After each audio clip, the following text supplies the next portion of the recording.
They say nothing can prepare you for coming home from war. They're wrong. Nothing prepares you for the moment when home no longer wants you. The Georgia heat slammed into me like a wall as I stepped off the transport at Fort Benning. My boots hit the tarmac and the sweat beaded instantly on the back of my neck. 4 tours with the 75th Ranger Regiment, 2 in Kandahar, 1 in Mosul, and 1 in God knows where had taught me to survive everything from IED blasts to ambushes in the dark. But this was different. I paused, gripping the strap of my duffel, waiting for the text I thought would be waiting for me, the kind of message a man hopes for after years away. Can't wait to see you. Kids are so excited. Welcome home, baby. Instead, I stared at the cold words lighting up my cracked screen, the words that dropped a grenade into my chest. Don't bother coming. The locks are changed. The kids don't want you. It's over. My hands trembled, but I didn't let them shake for long. I forced a breath through my nose, steadying myself as soldiers around me erupted into joyful reunions. Wives leaping into husbands' arms, kids running to their father's banners waving with red, white, and blue paint. My family gone. I was a ghost in my own homecoming. I didn't reply with anger, though my veins burned for it. I didn't beg. I didn't even ask why. I typed 2 words, just 2, as you wish. The words were simple, but anyone who'd ever served with me would have heard the edge in them, the cold calculation behind them. As you wish wasn't surrender. It was the moment before the storm broke loose, the pause before the sniper's trigger squeezed. I took a long breath, squared my shoulders, and made the call. Sloan Reyes speaking came the crisp, sharp voice through the line. She didn't waste words, and neither did I. It's Jake Callahan, I said, my voice gravel rough from years of sand and smoke. There was a pause, then a shift in her tone, sharp focused. Wasn't expecting to hear from you for another week. Plans changed, I said. I need to see you today. For you. She didn't hesitate. 2 hours. My office. I hung up my pulse steady, but the storm in my chest was just beginning. I flagged down a cab, not to my house, not to the place where my family had once been, but to the steel and glass tower downtown where Sloan Reyes ran her practice like a war room. I didn't glance back. Didn't need to. Whatever home had been, it wasn't there anymore. As the cab weaved through the Atlanta streets, I let myself feel it for the first time, the ache, the betrayal. 11 years of marriage. Liam, 16. Sophia, 13. I'd missed birthdays, first games, school dances. I told myself I was doing it for them, serving, protecting, sacrificing. And now they didn't want me. No, she didn't want me. That was the truth. I could handle the deployments, the gunfire, the long nights, wondering if I'd ever make it back. But this message, a fucking text. I opened my phone again, reading her words like they were carved into stone. The locks are changed. The kids don't want you. I'd talked to Aubrey 3 weeks ago on video call. She'd smiled, told me Liam was killing it in lacrosse, that Sophia was trying out for the school musical. She'd said, be safe. We love you. There was no hint of this. No warning that the ground under my feet was about to collapse. Or maybe there had been, and I'd been too blind to see it.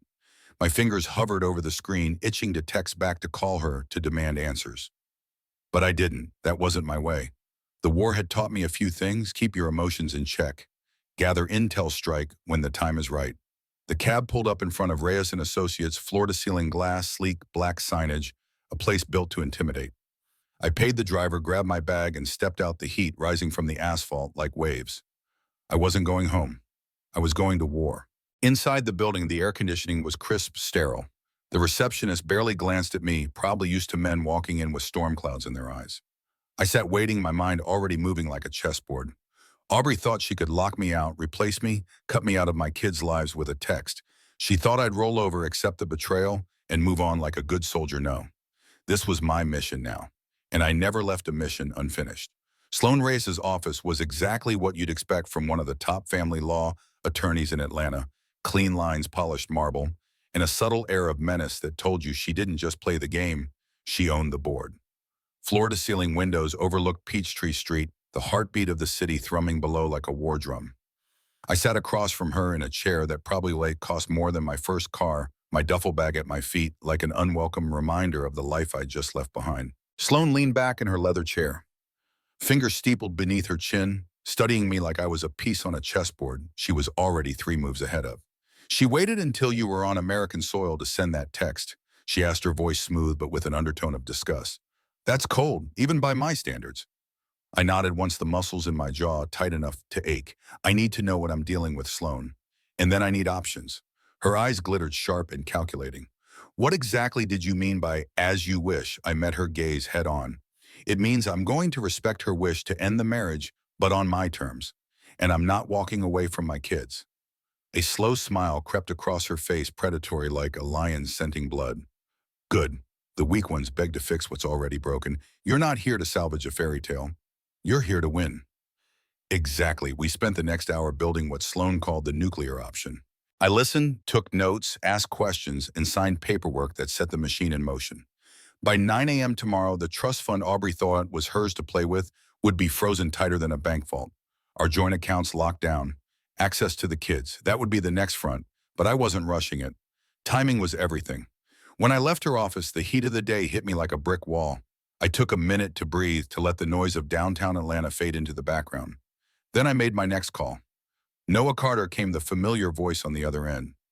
Noah and I went back over 20 years, small-town Pennsylvania boys who joined up together, fought together, and came home with scars nobody could see. Noah, it's Jake. I need eyes on my house. Starting tonight. No questions, no hesitation. That's the kind of man Noah was. What's going on? I filled him in, the text, the lawyer, the kids, the house. When I finished, he let out a low whistle. You think there's someone else? I need confirmation and details. You got it. I'll have something for you by tonight. Thanks, brother. Always. By nightfall, my phone lit up like a Christmas tree. Missed calls, texts, all from Aubrey. What did you do? Answer your phone, Jake. You can't just disappear like this. I didn't respond. Let her stew. Let her wonder. Then at exactly 10:42 p.m., Noah sent a series of photos that hit me like a gut punch. First, a sleek black Audi parked in my driveway. My driveway. Then Evan Price, tall, tanned, dressed like the kind of man who always had a golf meeting on the calendar, stepping out like he owned the place. Last, the image that made my vision tunnel, Aubrey, greeting him at the door, her smile wide. The kind of smile that used to be reserved for me, not some slick real estate developer with expensive shoes and a wolf's grin. The final photo, the one that broke something inside me, showed them in the doorway, arms wrapped around each other, lips close like this was just another night in their perfect little life. Noah's text followed, short and precise. His name's Evan Price, real estate developer, in and out of your house 6 times in the last 2 weeks. The kids seemed familiar with him. I sat on the edge of the hotel bed, the photos burning into my mind, my hands gripping the phone like I could crush it in half. The rage was there, sure, but so was the focus. This wasn't just a fling. This was a takeover, a full-scale replacement operation, and I was the target they'd already written off. I stared at the ceiling for a long time after that, letting the emotions settle like dust after an explosion. When I finally closed my eyes, I slept like I hadn't in months, deep, dreamless, and cold. Not because I was at peace, but because I knew exactly what I had to do. At 9:17 the next morning, the phone rang again. This time it was Aubrey's lawyer. Some pompous voice named Rutherford, practically foaming at the mouth. You have no legal right to do this with her trust fund, he raged. You can't just freeze assets. This is financial abuse. I let him go on for a full minute before I calmly said, tell Aubrey I'll see her in court. Then I ended the call. Standing by the hotel window, I let myself smile, just a little cold and sharp. This wasn't over. It was just beginning. Phase 1 complete. There's a saying they drill into you, and the Rangers know your enemy. Study them. Understand their patterns, their weaknesses, because if you don't, they'll own you before you even see it coming. That's exactly what I intended to do with Evan Price. I sat in the corner booth at a diner on the outskirts of Atlanta, one of those places with faded leather seats, bottomless coffee, and a jukebox that hadn't worked right since the Clinton administration. The air smelled like bacon grease and fried chicken, and the ceiling fans hummed lazily overhead. My kind of place. Across from me sat Noah, his posture straight as ever, still carrying that military stiffness, no matter how many years had passed. Next to him, hunched over a laptop and a stack of files, was Cole Harper, Noah's contact, a former Army intel guy turned private investigator. Thin, wiry, and sharp-eyed, the kind of man who saw 10 moves ahead while the rest of us were still figuring out the first one. Cole slid a file across the table. Evan Price, he said, real estate developer on paper, former finance bro from New York before he pivoted to property development. Looks clean, but scratch the surface and it gets interesting. I opened the file and saw what I'd expected and feared. He's been here before. Cole continued, tapping a list of names and photos. 3 different women in the last 5 years, all married, all with significant family assets or trust funds. He swoops in, becomes the helpful friend while their husbands are out of the picture, military deployments, international business, whatever. Then he weaves himself in, tight convinces them to invest in his developments. Shell companies, real estate, flips high-end projects in places like Miami, Aspen, Costa Rica. And the husbands I asked, though, already knew the answer.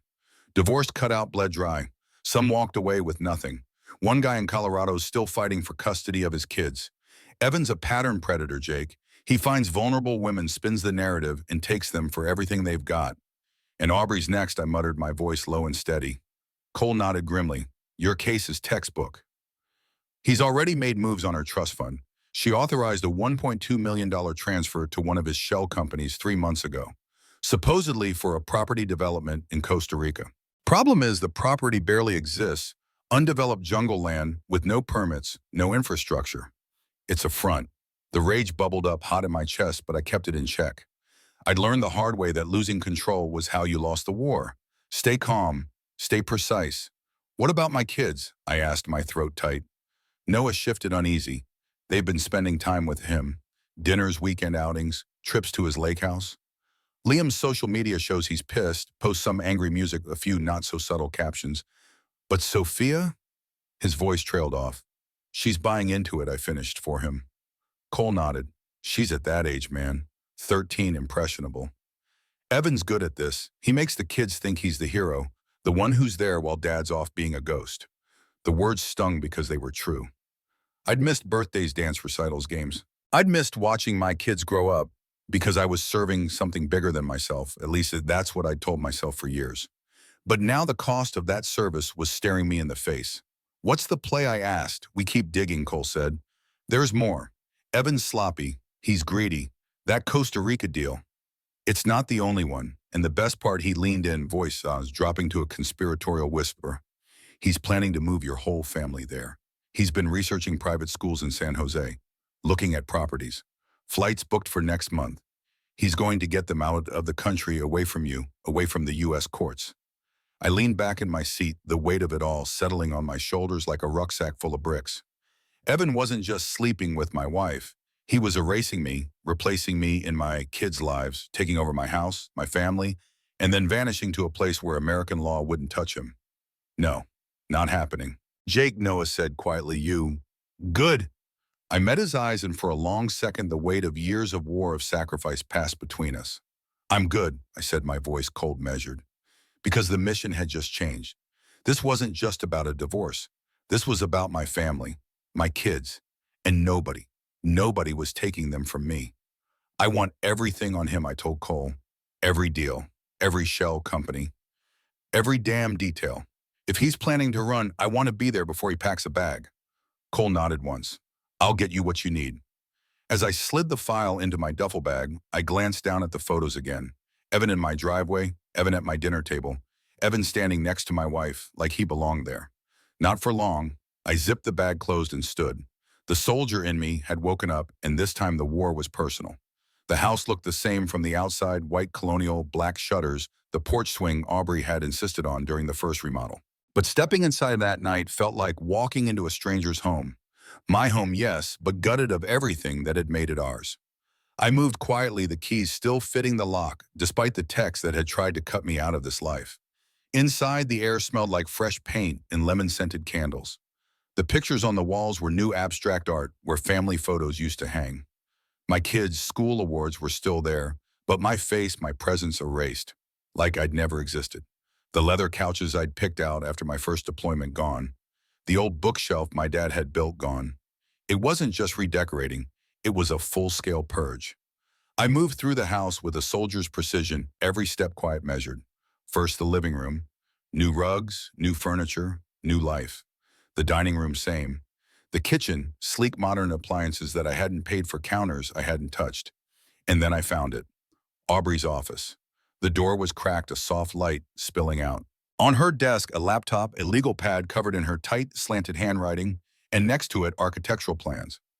I leaned in, careful not to disturb anything. My pulse slowed the way it always did before a mission went hot. The plans showed a proposed addition to the property, a seamless connection between our house and the one next door. Evan's house. His name wasn't on the paperwork, of course, but the LLC listed as the developer. One of his shell companies. I took photos of every page, my hands steady, my mind racing. They'd been planning this for over a year. The date on the blueprints, 14 months ago, right around the time I left for my last deployment.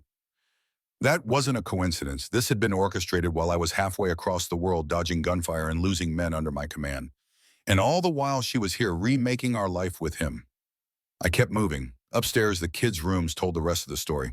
Liam's room still felt like his, a tangle of lacrosse gear, Xbox controllers, and clothes on the floor.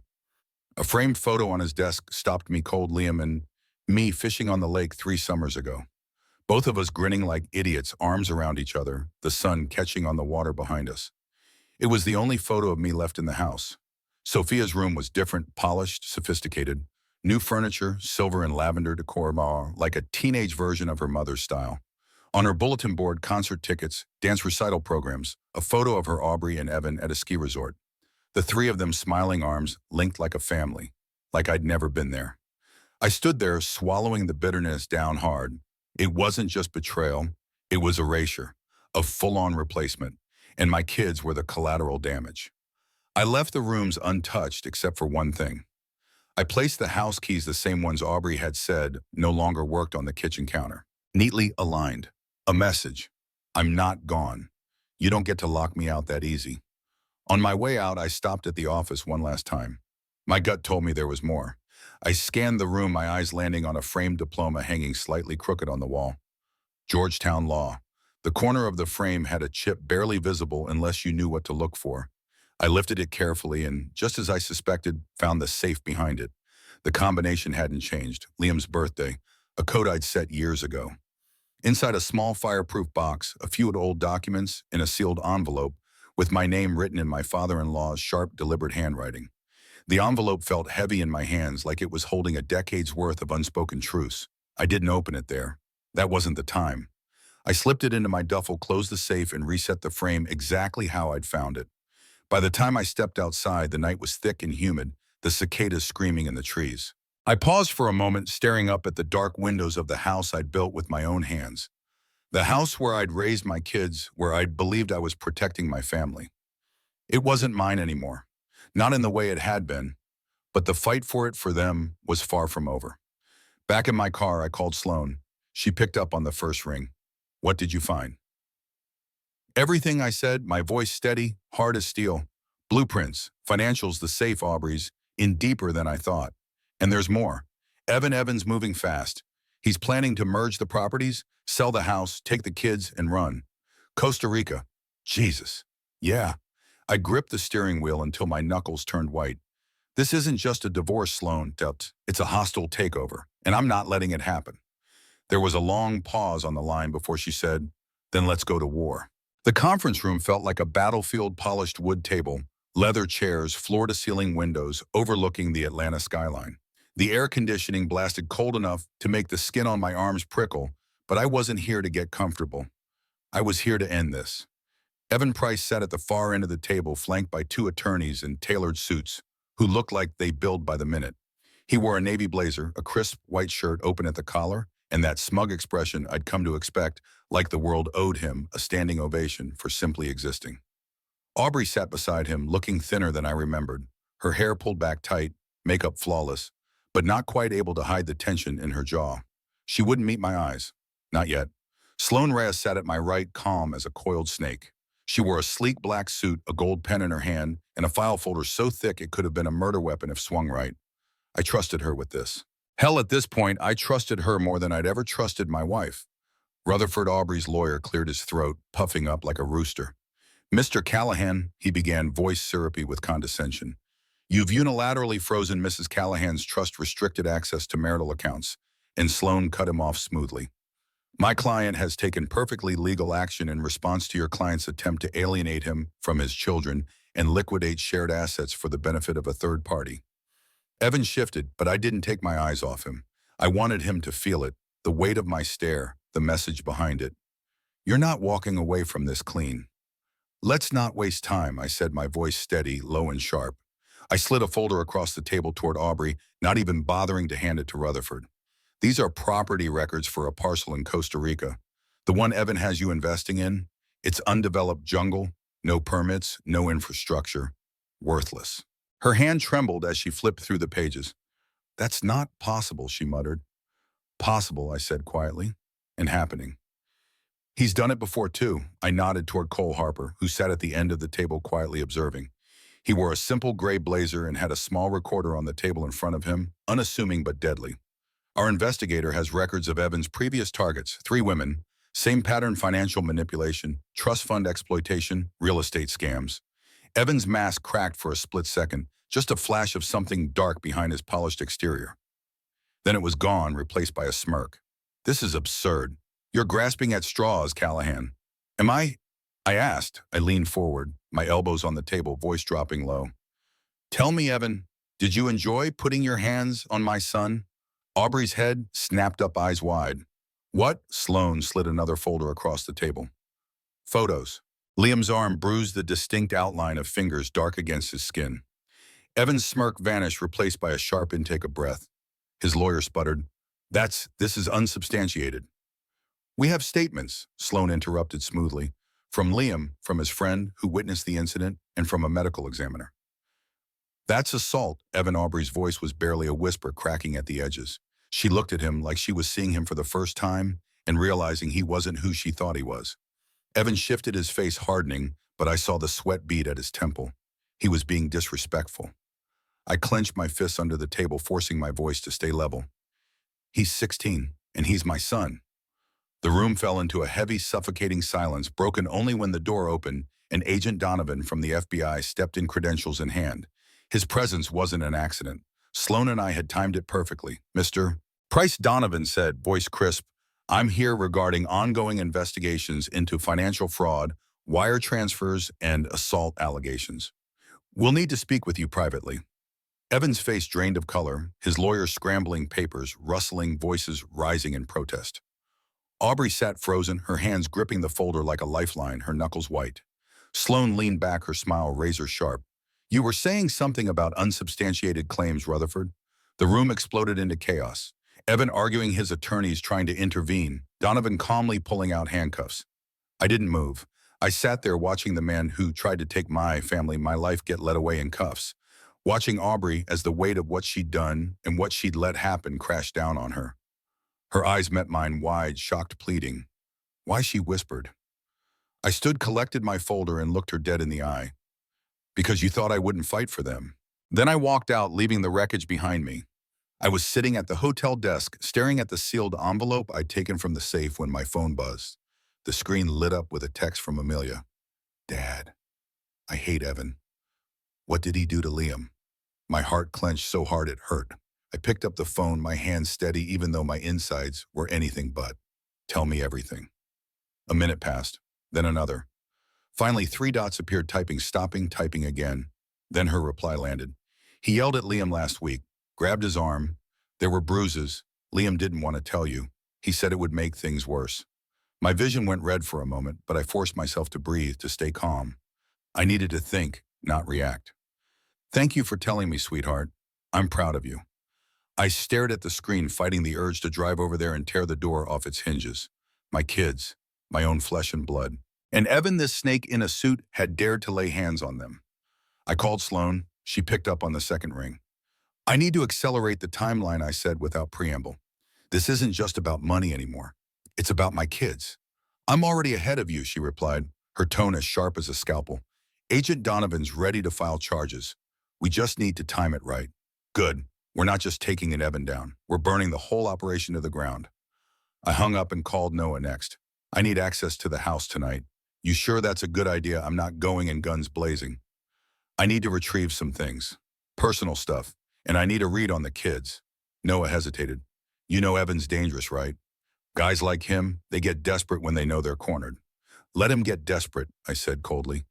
Desperate men make mistakes. That night, while Evan and Aubrey were at a charity gala downtown, Noah and I parked a block away from the house. The lights were mostly off except for the faint glow coming from the living room window. My kids were there watching a movie. Alone. I stepped out of the car, my boots crunching on the gravel. The air was cool, the kind of southern night that made the humidity bearable, but the heat in my chest burned like a furnace. Jake Noah said quietly, gripping my arm, "Remember who you are. Don't let this change you." I nodded, but my jaw was tight. It won't change me. It'll remind me. I walked up the familiar driveway, each step deliberate, controlled. I wasn't here to cause a scene. I was here to get what was mine. When I stepped inside, the house felt sterile, like a showroom, not a home. The furniture gleamed, the photos were curated to tell a perfect story, but it wasn't real. It wasn't us. I moved quickly, retrieving the box from the safe in Aubrey's office, the one with my military records medals and that envelope. I gathered a few of Liam's and Sophia's things, small items that mattered: a lacrosse ball from Liam's first championship, a dance medal from Sophia's recital. I wasn't stealing, I was reclaiming. As I turned to leave, a noise stopped me cold. Dad Sophia stood at the top of the stairs, clutching a blanket, her hair a mess, eyes puffy from sleep. "Hey, baby girl," I said softly, trying to keep my voice steady. "What are you doing here?" she asked, her voice cracking. "I came to get a few things. Things that belong to our family." She hesitated, glancing over her shoulder, like she was afraid Evan might materialize out of thin air. "Mom said you weren't coming back." "I'm here," I told her, my voice firm. "And I'm not going anywhere. Listen to me, Sophia. I love you and your brother. No matter what happens between me and your mom, that doesn't change." Her lip quivered, and then to my surprise, she ran down the stairs and threw her arms around me. I hugged her tight, my throat tight with emotion I hadn't let myself feel in years. "I miss you," she whispered. "I miss you too, baby girl." She pulled back, her eyes big and wet. "Are you going to hurt Evan?" I swallowed hard. "Not the way you think, but I'm going to make sure he never hurts you or Liam again. That's a promise." Before I could say more, the front door handle rattled, car door slamming. Voices. Evan and Aubrey home early. Noah's voice crackled in my earpiece. "Jake, they're pulling up. You need to move." "Go back to bed," I whispered to Sophia, pressing a kiss to her forehead. "We'll talk soon, I promise." I slipped out the back door just as Evan's keys scraped in the lock. My heart pounded, adrenaline flooding my system, but my mind was clear. Cold, calculating. This wasn't over. Not even close. I stood in the lobby of Evan's downtown office tower the next morning, the weight of it all pressing into my chest like body armor. The place was pure glass and steel arrogance. High ceilings, abstract art on the walls, the faint smell of expensive cologne and fresh coffee. It reeked of power, of men like Evan Price who thought the world was theirs to shape. Breaking by. Not today. I rode the elevator in silence, the hum of the machinery underscoring the storm building inside me. My reflection stared back from the polished doors, tired eyes squared, shoulders the sharp lines of a man who wasn't here to negotiate. I wasn't here for compromise. I was here to end it. When the doors slid open on the 27th floor, Evan was waiting. He stood behind a sleek glass desk, that same smug grin stretched across his face. His two attorneys flanked him like guards at a king's court. "Jake," he said, voice smooth as whiskey, like we were old friends catching up over drinks. "I appreciate you coming in. I think we can settle this like adults." I didn't take his outstretched hand. I didn't sit down. I stood firm, my stance deliberate, steady, unshakable. "I'm not here to settle," I said evenly. "Not your way." His eyes narrowed just a fraction. Behind me, Sloan and Cole entered, dropping folders on the table with a satisfying thud. Evan's attorneys exchanged quick, nervous glances. "Let's get to it," Sloan said, her voice like a blade. I opened my folder and started laying it all out. Financial records, wire transfers, shell companies, offshore accounts. Every piece of the puzzle Cole and I had put together over the past week, every thread that tied Evan's empire of lies into a noose. "This is slander," Evan's attorney blustered. "No," Sloan said coolly. "It's evidence, and we're just getting started." I fixed my eyes on Evan. "Tell me something. Evan, how does it feel knowing the FBI is already watching you?" That wiped a smirk off his face. His jaw tightened, a flash of something ugly passing through his eyes. "Bullshit." "Is it?" I gestured to the door just as it opened.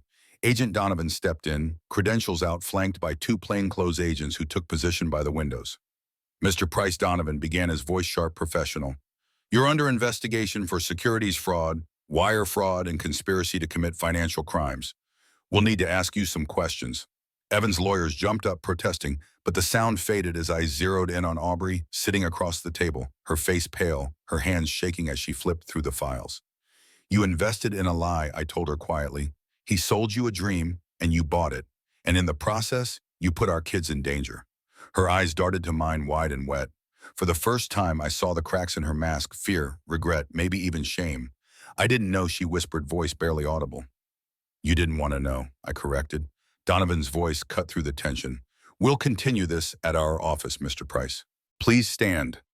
Evan didn't move at first. Then he shoved back from the table, his chair screeching across the floor. He glared at me, his voice low and venomous. You think this is over, Callahan? You think you've won? I didn't flinch. It's over, Evan. You just don't know it yet. Aubrey sat frozen, watching as Evan was cuffed and led out of the room. Her breathing was shallow, her hands trembling in her lap. When the door closed behind him, the silence that followed was deafening. I looked at her, really looked at her. The woman I'd built a life with, the mother of my kids, and a stranger. I didn't mean for it to go this far, she said, her voice breaking. But it did, I said, my voice steady. And now you have to face that. I was scared, she whispered. I thought he could make us safe. No, I said coldly. I kept us safe. While you were busy building a fantasy life with him, I was fighting for my country and for our family. Don't you dare twist that. She nodded, tears slipping down her face, and for a moment I almost felt sorry for her. Almost. Sloan gathered the folders, her expression unreadable. We'll follow up with the court on the custody modifications, she said briskly. Jake, let's go. As I turned to leave, I paused at the door. I looked back at Aubrey, one last time, hollowed out, broken, the consequences of her choices laid bare in front of her. You'll tell the kids the truth, I said. About everything. She nodded slowly, defeated. I walked out, the weight of years lifting off my shoulders. The fight wasn't over yet. The custody battle, the healing, the rebuilding that would come next. But for the first time in a long time, I could see a future. And it didn't include Evan Price. 6 months later, I found myself standing on the sidelines of the state lacrosse championship, the crisp air of a Georgia spring, carrying the sound of whistles, cheers, and the thump of sticks meeting turf. Liam was on the field, number 17, moving with purpose, my son, fighting hard, head held high. His teammates chanted his name as he set up a shot, and when the ball sailed into the net, the crowd erupted. I clapped, letting the moment sink in, pride swelling in my chest. Beside me, Amelia was bundled in a sweatshirt, shouting louder than anyone. Her voice cracked, but she didn't care. She nudged my arm. Dad, did you see that? He's killing it today, I said, smiling. On Amelia's other side stood Aubrey. We hadn't spoken much, not beyond what was necessary. She kept her distance close enough to co-parent, far enough to remind us both of the fracture that would never fully heal. She wore jeans, a simple blouse, her hair pulled back. No makeup today, no designer bags or polished pretense. Just Aubrey. We weren't the same, and we never would be. After the game, Liam ran over, breathless, sweaty, grinning, like a kid who finally knew his own worth. You crushed it out there, I told him, clapping him on the back. Thanks, Dad. He looked at me with something I hadn't seen in a long time: trust. Not just the kind of trust you give out of obligation, but the hard-earned kind. Amelia threw her arms around him. Let's get ice cream, she begged, pulling at his sleeve. I laughed, ruffling her hair. Deal. First round's on me. As we started to leave, a woman approached, a recruiter I realized from Northwestern. Vanessa Cole, athletic build, confident stride, curly brown hair, tucked into a ponytail. She flashed me a warm smile as she held out her hand. Jake Callahan, right? She asked. Your son's got incredible potential. Thank you. He's worked hard, I said, shaking her hand. Looks like it, she replied, her eyes sharp and observant. And so have you. There was a pause, subtle but not accidental. She handed me a business card, her fingers brushing mine in a way that wasn't entirely professional. Let me know if you'd like to talk more about opportunities for Liam, and maybe other things too. I watched her walk away, feeling the shift in the air like the first breeze after a storm. Amelia grinned at me like a cat with a secret. You should call her, she said under her breath. Liam just smirked, shaking his head like a typical teenager, but there was a twinkle in his eye. Later that evening, after dropping the kids off at Aubrey's apartment, I found myself standing in my kitchen holding Vanessa's card. The house wasn't perfect yet. There were still boxes to unpack, walls to paint, but it felt like home. It felt like mine. My phone buzzed. A text from Aubrey. Trevor can't stop talking about the recruiter. He thinks she's the one for you. Just a heads up. I let out a quiet laugh. Thanks for the warning. Another text followed, softer this time. You deserve happiness, Jake. I mean that. I stared at the message for a long moment before typing back. So do the kids. That's what matters. That night, I sat on the back deck with a glass of whiskey watching the stars. The same stars I'd stared at from 1,000 different places. Desert outposts, mountains, rooftops. The same stars that had watched me lose friends, make impossible choices, and fight battles I hadn't been sure I'd survive. I thought about Liam, about the bruises Evan had left, the lies Aubrey had told, and the damage that would take years to fully heal. I thought about Amelia, wide-eyed and brave, slipping me that text when it mattered most. And I thought about myself. Jake Callahan, Army Ranger father, survivor. I had protected what mattered. I hadn't let the darkness swallow me whole. I hadn't let bitterness turn me into a man my kids couldn't look up to. That was the victory, not the courtroom wins, not Evan in a cell, not the frozen accounts or the legal settlements. The real victory was sitting on that field earlier today, watching Liam play with fire in his heart, knowing I'd fought for that. The war was over. And for the first time in a long time, I wasn't just surviving. I was living. I picked up Vanessa's card and slid it into my wallet, not because I needed someone to complete me, but because maybe, just maybe, it was time to let life in again. Tomorrow I'd call Lima and Amelia. We'd make plans. We'd talk about the next game, the next steps, and maybe I'd call Vanessa too. For now, though, I sat back, took a long sip of whiskey, and let the night wrap around me like an old friend. The storm had passed. I was still standing, and I was finally home.